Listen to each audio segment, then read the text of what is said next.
can resolution plan, if it is approved for the corporate debtor.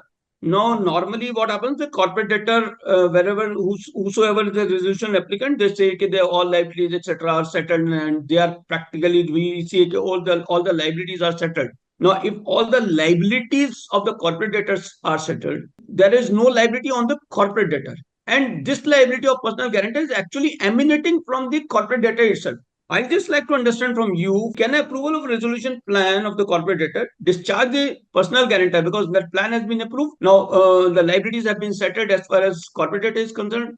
Is he or she gets discharged from his or her liability? So thank you for this question, sir. But I would like to draw your attention to an important aspect here. Uh, Up to a few initial years of IBC, we were actually advising, and some personal guarantors were advised in this manner, that extinguishment of all the liabilities with the approval of the resolution plan by the NCLT or thereafter at NCLAT or whichever level. So once the plan is approved, the liability shall extinguish. But the actual status of that liability is it is getting extinguished against the CD, and CD won't be having further actions against itself, and the new management shall not attract any further actions against them for those liabilities. But that is an act of law, and it is not a voluntary discharge of liability of the guarantors.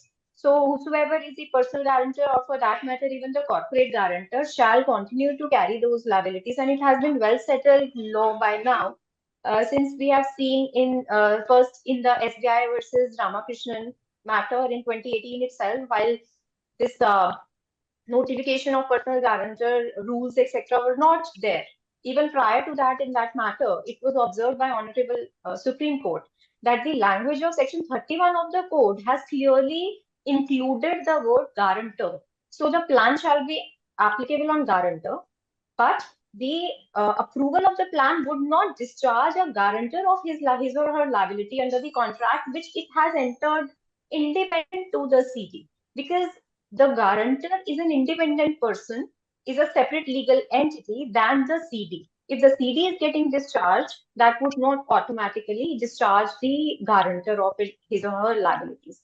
Thereafter, even in Lalit Kumar matter, Lalit Kumar Jain matter, innovative, the supremacy of IBC has been established over Contract Act, even while initially the Contract Act provisions under 128, 133, 134, and for that matter 135 were also being used to say that discharge of surety shall be there while the principal debtor is being discharged, or when the terms of the contract are changed without the knowledge of the surety, then he should be discharged.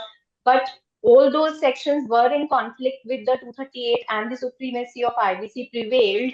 And now it is a res judicata that with the IBC, with the plan approval under IBC, only the CD's liabilities are getting discharged, and that too, whichever liabilities have been recognized in that plan, those debts are extinguished, and no further action shall be taken against the CD for those loans. But the personal guarantors or the corporate guarantors can be, sued, can be an action under various laws, whichever remedies available under limitation, etc. So those actions can still be taken against those guarantors even after the approval of the plan.